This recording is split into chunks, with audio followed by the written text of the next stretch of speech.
All right, 1 o'clock, we'll go ahead and get the, call the meeting to order, the finance meeting, the month of November.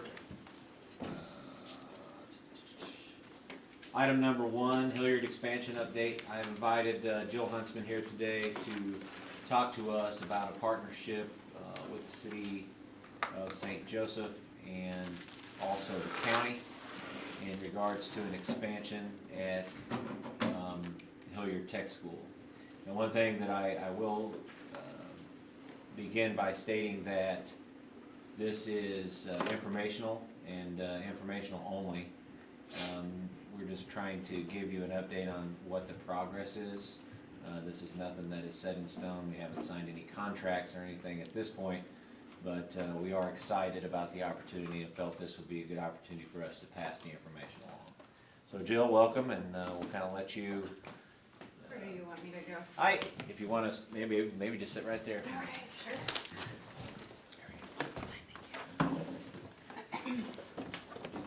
So thank you very much for allowing me to be here and to just give you a little bit of an update as far as what we are looking at and hoping to accomplish. So we had a meeting with the Chamber of Commerce a few months ago just talking about future plans and where we see the future of Hilliard Technical Center going in the direction we were headed. And so we entered into, I guess, a partnership with them as far as being able to go forward and access some city and county funds. And so what we are looking at is an approximately a 15,000 square foot addition.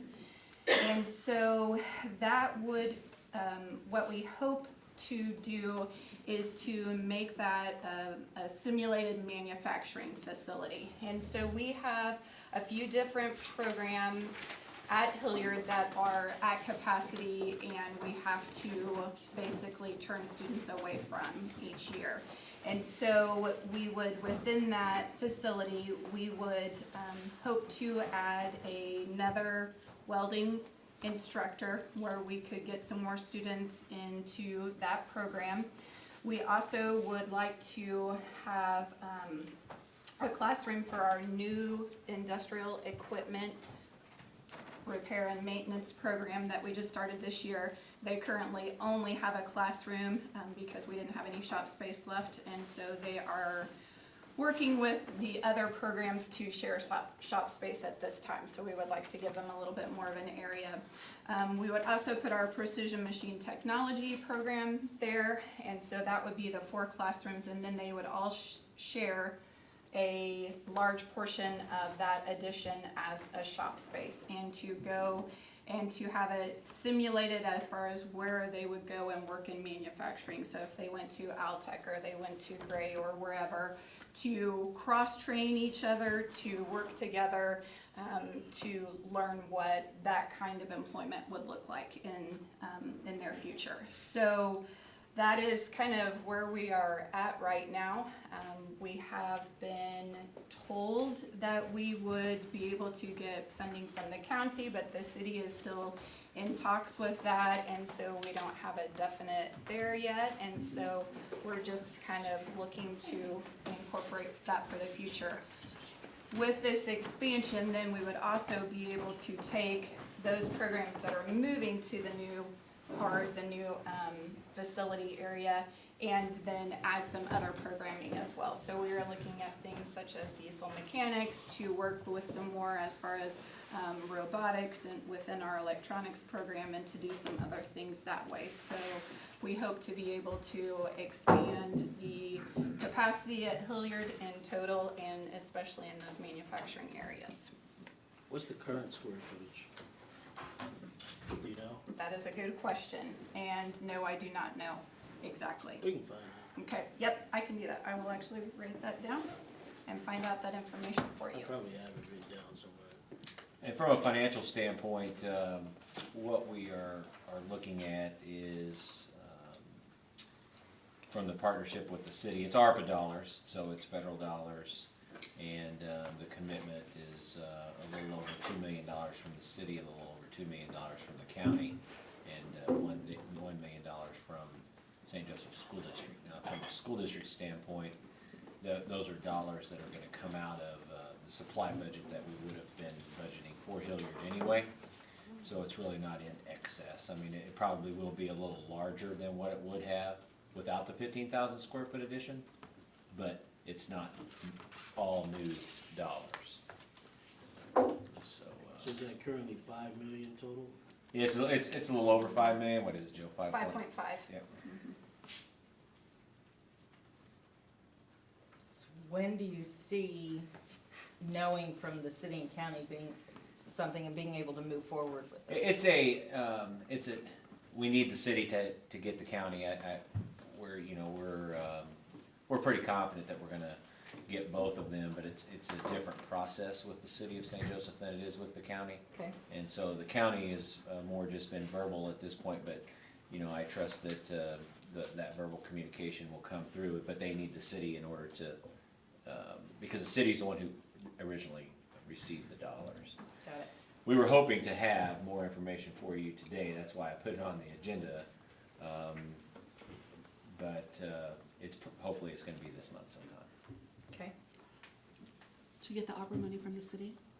Yes, to get a contract with the ARPA money from the city. We have contracts that are being written up. Right. We have received that contract, we have reviewed the contract, we have asked questions in regards to the contract and sent the Right. contract back to the city, and we're just waiting for a commitment from them. Okay. So I think it'll have to come from a city council meeting, but they told us that they were gonna take it to a committee first, and we still haven't presented that information to the committee at this point. Is there a current amount of students that this is estimated to add after we complete it? Well, between the expansion and then the new programs that would go into where those programs currently are located, we're estimating that we could have about 25% expansion of those students.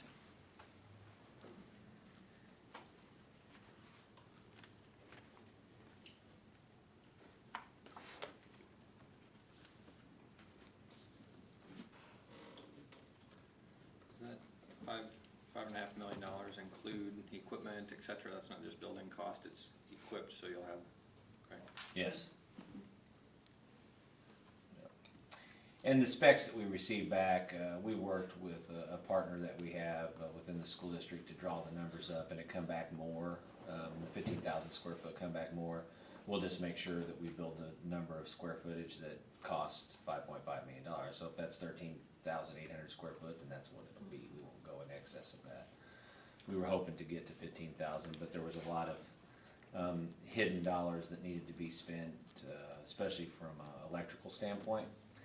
When you're talking about the programs that she's talking about, it takes a lot of electricity to run some of that stuff. And so we were not taking that into consideration when we first come up with that 15,000 square foot number. The industrial repair and maintenance program, like HVAC, et cetera.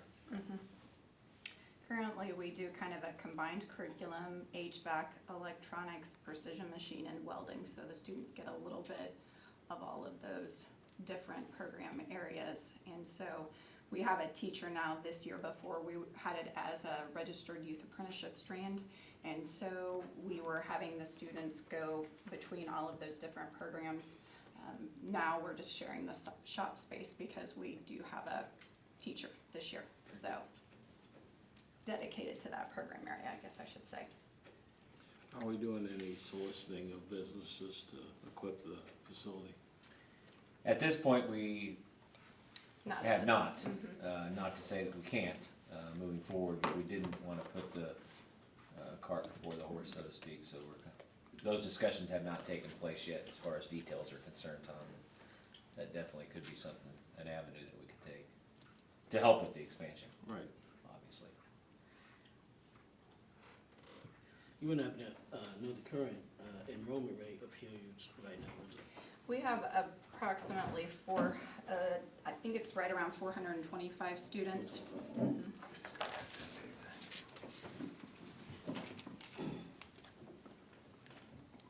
25% increase, and that'd be about 100 new students possibly.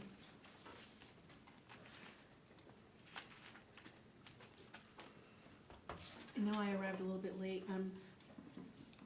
Do you like an estimated time frame or like a completion? I mean, it's still early still, but I was just wondering. I really don't at this point in time, only because as far as until we completely secure the funding, that's kind of our starting point. And so since we don't have that starting point yet, I would hope that we would have it available for the 23-24 school year. And one thing that I can tell you is that when we talked to the partner in regards to putting the specs together, they told us it was probably about 8 months. So once we get the funding secured and once they can get started, but you know, you're gonna have to go through the RFP process, you're gonna have to do interviews, you're gonna have to do those types of things. So I would say we're definitely 10 to 12 months out right now. It's gonna be hard to get in front of it before 22, 23. I don't think that's probably possible. No, because I know that the ARPA funds are not available at least until springtime. Is what they're Yeah, saying. they're not available until then, and they are available until September of 23. So you know that kind of gives you the timeline that is needed. Was it just a three-way partnership where it's city, county, and the school district, or is there somebody else? From a Yeah. financial standpoint, Financial. yes. From a financial? Yeah. Are there any possibilities through the university somehow? Or just to ask them at least? I believe that the Missouri Western right now is trying to secure their own dollars for this same type of project. I don't know all the details of that, but I do think that that's going on as well. So this particular project, would we target students that are already in our district, or would it be open to both? Or would we try to secure funds from students outside of our district, because I know that's a financial factor as well? So I think that it would be open to all. Honestly, the greatest growth potential that Hilliard could have at this point would be from our own SJSD students. Yeah. And so we would definitely like to get more students involved that way, but we would not, as far as not cap from our outside schools either. And it's a slippery slope as far as the way Hilliard is funded, because it is a sending school, and that's the reason for the way that it's set up the way that it is. So we can't exclude anybody from the outside because they are part of what we have going on. But like she said, our biggest potential is our SJSD students. Thank you.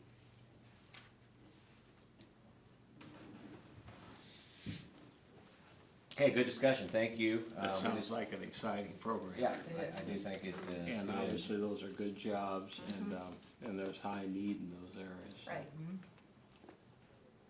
And thank you to Jill. I mean, she's been asked to do a lot over the last 4 or 5 months, not just within this, but within a lot of different things. So thank you for sharing that with us today. Let me, can I throw in one more Okay. side note? You know, in terms of, and I think I've mentioned this to you before, but in terms of the students that qualify, I guess, for the Hilliard program, is there a certain bar that they have, or a level of expectation that they have to meet before they can attend Hilliard? So we look at several different things when we have students that apply to Hilliard. We look at their core, not necessarily GPA, but to look to see that they're on course to graduate, because that's the primary thing that we want as students to graduate high school. We also look at their attendance percentage, and we look at discipline referrals. All of our programs are competitive in nature to get into, so it really kind of, as far as the bar, it depends on those other students that are applying to get in as well. Some of the programs that I was talking about as far as that have a wait list every year, our health service assistant, you have to have a high GPA and you have to be good in all of those different areas in order to get in, because you're competing with over 100 students to get in for 40 students. Okay. So it just kind of depends on what program area that you're wanting to go into, how high that bar is for you to reach. Okay, thank you. Any other questions for Jill? Off subject, but I know we did something to expand the healthcare program, and I just resisted asking about it, but now you gave me a crack. Oh, okay. Should have got that one. Right. Do we have any plans, because that's a high demand, really super high demand area? We are actually looking to add another healthcare program. Hopefully this next year. We're still very much in the beginning stages of that, looking to figure out exactly what would be the best for the students that are coming in. We're also looking, so we are planning to redo that. We're also looking to revamp our health service assistant program to, right now it's a junior senior program, and when they leave they get their certified nursing assistant program. We are looking to kind of go have two different pathways with that. One of those pathways would be that they could come in either as a junior or senior and get their CNA in 1 year. And then the other pathway would be that they could get additional certifications in their second year. We're looking at things such as phlebotomy, EKG technician, that type of thing. And so we're working right now, well, not working, but we're brainstorming with Mosaic to see if we can get students into clinical sites and different things of that nature. So we're looking to do what we can. I think that's awesome. I think it's great opportunities for our kids, Definitely. and we need those workers as well. Thank you. You're very welcome. Very welcome. Thank you. Thank you. Thanks, Jill. Thanks, Jill. Thank you.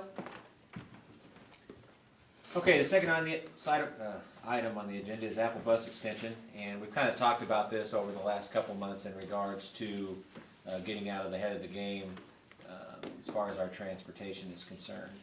We're kind of at a point now where we need to make a decision on whether we want to accept the extension from Apple for 2 years, or if we want to take it out to RFP. And we kind of talked about some of the things that I felt I was reluctant about in regards to taking it out to RFP. Apple has been a very good partner, as I had mentioned, over the last 16 or 17 months. They've grown in what they have had to offer to us, and we are comfortable working with them. And we even had a situation the other day that was kind of unfortunate. And the Board of Education all knows what happened on Mitchell, and they handled that in a very timely manner. Very professional manner, and it was a tough deal. It was a tough deal for them to handle. It was a tough deal for the police to handle, and sometimes you just have employees that do crazy things, but it come to the forefront quickly and went out the back door quickly. So, and that's the way you want to see things resolved. It didn't get blown up a whole lot, you know. It was in the newspaper, but like I said, I heard about it once and then didn't hear about it again, and so that is a testament to them that they did handle it in the right manner. So my recommendation at this time would be to take to the Board of Education to enter into a contract for 2022-23 at the 4.9% increase, and 2023-24 at the 4.2% increase to the current contract. And I'll just kind of open it up to any kind of discussion that you guys might have, or questions for me, or questions that you would like Apple to answer before we do that. Once you sign that contract and you're locked into those rates, right, they can't up it for some national Yes. emergency or anything like that? Right, and I think that that's one of the things that I was a little reluctant to taking it out to RFP, because I think that the market nationally is a little higher than what this is. And so Apple told me that, you know, if you do not accept this and you take this out to RFP, then that percentage is out the window, and it could be as much as 10 or 12%. You know, and they're going to tell you that, right? I mean, that's a Right. sales pitch. I get it, but if I didn't think that we were making progress with them, and I didn't trust that they were doing the job that we asked them to do, I wouldn't be saying this. And I've said this to all of you before. 18 months ago would have been a different recommendation from my standpoint, guaranteed. No, I thought that increase was unbelievably low considering all the uncertain times right now, especially in their business. Well, and one thing, if you look at what they're doing from a starting rate to get the drivers, they had to go from $12 to $12.90 to $14 to $15 to $16. They anticipate going to $16.56, and look at those increases compared to what they're offering us. So just from a salary standpoint, you know, just like in public education, that's the biggest portion of their cost, right? Mhm. People. And they're investing more in their people than they're asking of us. So those other companies, when you take that out to RFP, those other companies are having to do the same thing. Guess what they're gonna do? They're gonna make up those costs that they're charging you here through the RFP process. That's why it's a little bit scary to take it out to bid right now. Because everybody has a driver shortage, right? I mean, you could turn on every station that we watch and they talk about driver shortage, and it doesn't make any difference whether it's in Southern California or Maine. It's real across the entire United States. And that's what I was just wanting to confirm, that they were locked into that. Yes. I'm gonna take your advice on this for sure, and it seems very reasonable. That's why I wanted to make sure there wasn't any, because, so, again, I wanted to make sure they were locked in no matter what happened. And there's bigger companies out there, and I'm not gonna sit here and tell you that there's companies that can offer better technology. Probably yes, but they're bigger, larger, and I don't know that they could create the relationship that we need here in St. Joseph that Apple has given me over the, and I say me, I mean, I hate to use that word, but that, you know, that's kind of what has transpired, and they're doing us right. Yes? That makes sense to me. Other than financially, what are some of the challenges that we could face if we did try to bid this to, Well, everybody's facing a driver shortage, yeah, and Apple hasn't had a problem with that yet this year. So that's the first thing.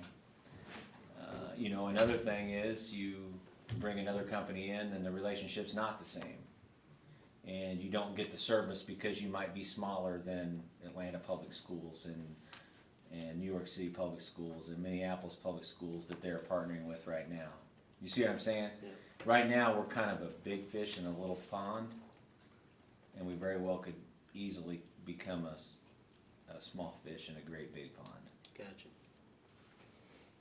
What non-monetary things could you be asking of Apple in conjunction with this signing this? Well, one thing that they are doing right now, from a tracking standpoint, they're putting in a new system to help us give parents a secure peace of mind for tracking their students. So we've asked them of that, and we tell them that they build that into the contract. And so they have to have a little bit of skin in the game. There are other things I think that we can ask. We kind of jumped into a bee's nest a little bit as far as early learning is concerned, and I think they've worked with us, and I think they'll continue to work with us. And there are things that DLO and Dr. Thomason can share with me they need to be doing this better, they need to be doing that, and they've been very cooperative to this point. So. Good. Do the bus drivers have to take any training in like behavioral issues on the bus or anything like that? Or is there like a driver and like a bus monitor, or how does that work? We have monitors on some buses. We do not have monitors on all. And yes, they all have to go through a certain amount of training. Now, one thing we can do, this is back to Tom's point, is we can dictate what training we want them to go through. They have to do so many hours. So let's say, Latanya, they have to provide 16 hours of training to their drivers. Well, we can say, hey, we want you to provide 4 hours of this training. Okay. So we can build that in and tell them what you want. So if you have anything specific, then we can definitely make sure that happens. Perfect, thank you. Mm-hmm.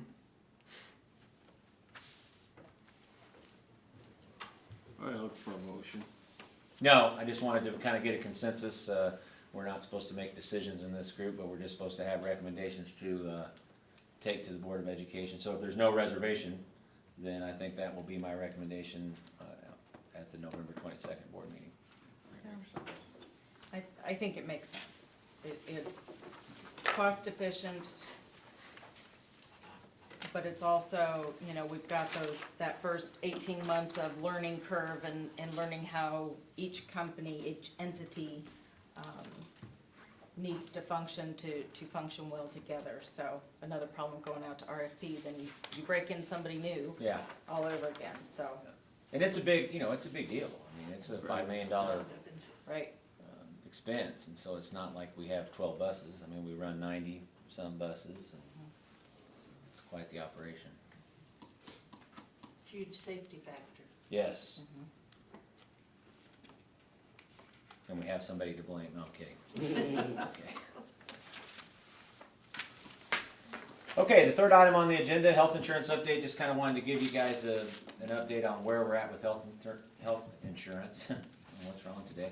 I have a meeting scheduled tomorrow at 11 o'clock with Lockton to kind of discuss how we are procedurally going to talk to the committee on the 22nd, which is the day of the board meeting. We have a insurance committee meeting, and we're going to be faced with some challenges within our health insurance plan. We've been very fortunate over the past 3 years to not see increases to health insurance, and so our employees have been very comfortable. And this is going to cause some unrest, and I just kind of want you guys to understand it's going to be a challenge to get that down to 0% increase, and that's not going to be the case. You know, I think we're probably looking at a 6 to 7% increase, which is not terrible, but when you haven't seen one for 3 years, it's terrible. And you know, we're talking about a $15 million, approximately $15 million is what the cost is to our health insurance plan right now. So 6%, you know, is just, I mean, that's a big number, and there are going to have to be some plan design changes. There are going to have to be some changes within the whole process in order to get where we want to get. The good thing is with my committee, I have a lot of headstrong people on my committee for that reason. And so I think if I could get them moved in the right direction, that everybody will be on board with it. So we're looking forward to the challenge, and challenge was kind of accepted at the October meeting. I think they're kind of excited about it. I think they're excited because they get the opportunity to dig in and better understand rather than just a recommendation being brought to them. So we'll see how happy they are come December the 10th or whatever. You can ask them that question. But I just wanted you guys to know that there probably are going to have to be some changes that will have to be approved. So then, just to make sure, clarification, there's been no increase the last 3 years There has not, in healthcare costs. which is amazing because No, I was just wondering what kind of musician school did you go to? To the employees, to the employees. employees, the district has paid more. Right, Yeah, but still, Well, we're talking actually, about the employees now. to the district 2 years. We went 2 years without anything to the district, and then last year we put it back on the employees and themselves. But it wasn't a big number. So the worst case scenario, then you're thinking 7% top, or could it be more than that? I mean, I hate to say right now, yes, that's what we're staring at, probably 7%. But there are a lot of factors out there. One thing that could help us is that right now, I really believe that Blue Cross is going to have to sharpen their pencil a little bit.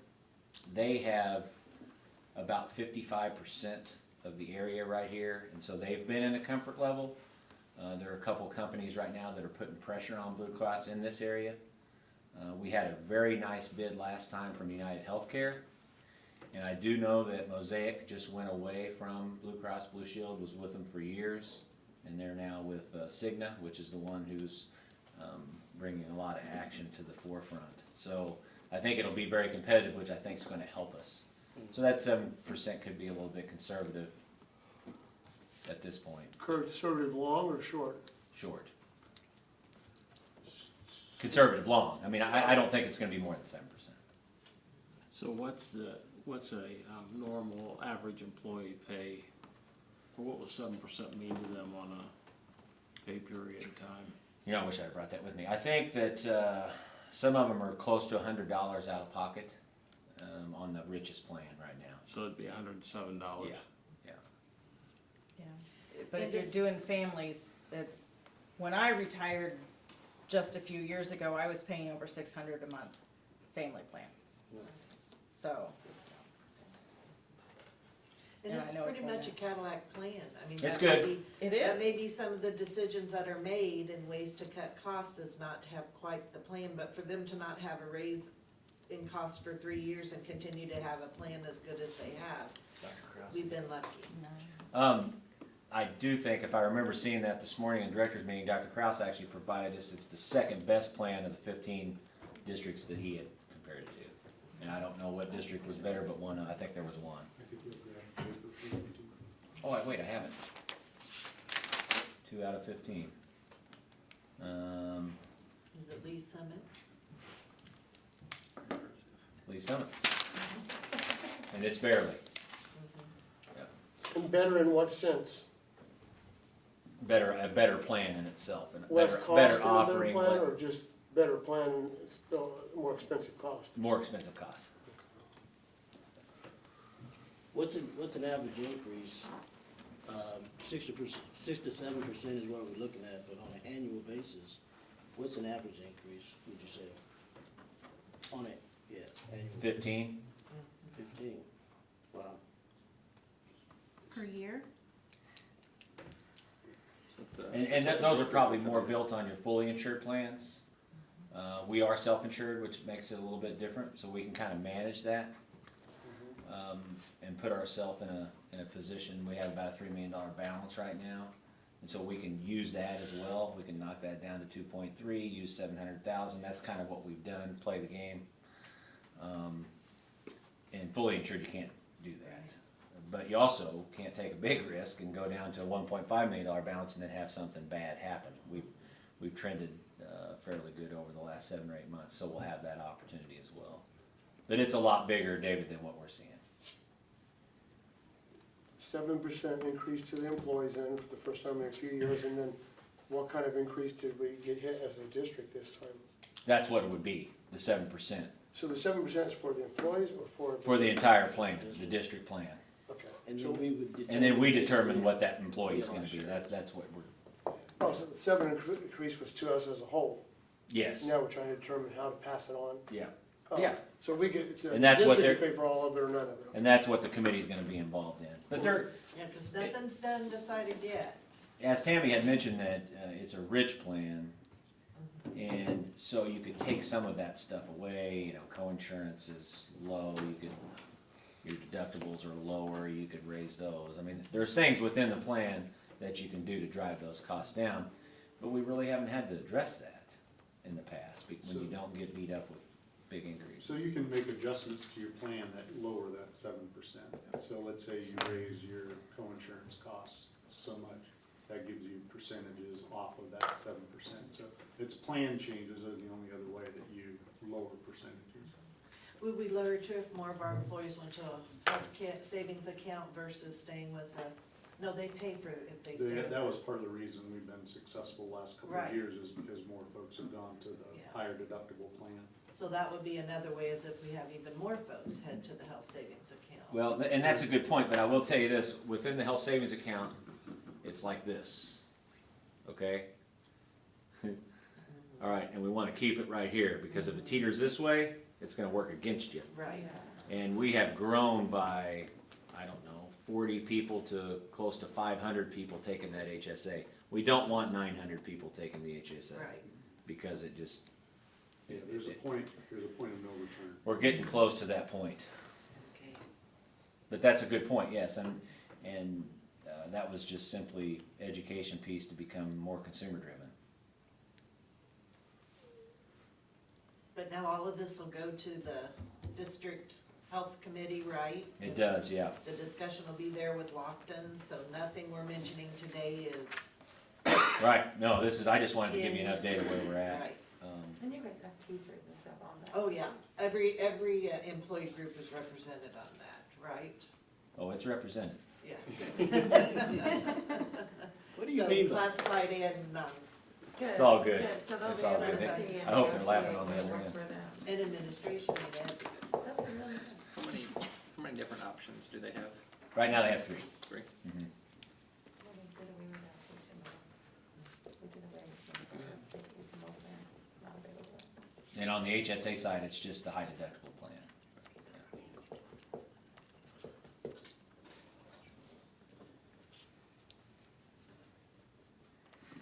And did you say by December we'll probably have made a decision, Doctor? On the health insurance, Uh-huh, it might be January. Our open enrollment's gonna stay the same, so that's into March, 1st of April. So it could be January. Hopefully we can get it out of the way Tammy by December, but I don't know that that's gonna work. Even January is good because that comes before the talk of salaries Yeah, and. we'll definitely, And if- Our insurance is always at the top of the list when we start salary discussions and stuff, so. and that's what I told Lockton, that it had to be out of the way before then, so. I appreciate that. They understand that. And hopefully we can in December. I mean, the bids are out right now, for the companies, so. We're gonna discuss that tomorrow, yes. So we're self-insured, it's costing us about 15 million a year, you said. for us being The self-insured. total plan? Yeah, so what would be the difference money-wise if we were fully insured and not by, not within ourselves? You Would would it be a get- lot more? You would get beat up with the increases. Okay. And you can't control the increases on the fully insured side. Yeah, With I that understand. balance that I told you a Right, minute ago, right. with, we have a $3 million balance, that's how we control some of that stuff. Yeah. And there's nothing, if you go fully insured, it's all on them, it's all on the insurance company. You know what insurance companies are here to do, right? Make money. No, And the stockholders demand it. How long have we been in the position we're in as far as the insurance? Self-insured, Tammy, were they self-insured before you come on the board? No, Right then, right? right. Yep. Well, a little So bit 6 after. years, Doug, were we self-insured when you came? Yeah. So maybe the year before, so probably 5 years. 5 years, yeah. Yeah, It's a good place to be. it's a great place to be. I was in a district that was self-insured and it was huge prior to coming on the board in St. Joe, and it is a great place to be if you can manage it. And Dr. Edgar and Dr. Cross have done a great job in managing it, so.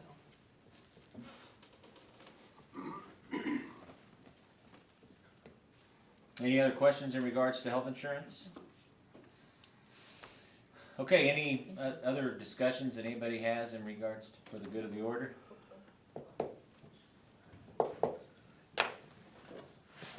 Okay, I'll take a motion to adjourn. oh, a second. I'll make a Motion motion. a second, all in favor, aye. Thank you. Yeah, thank you.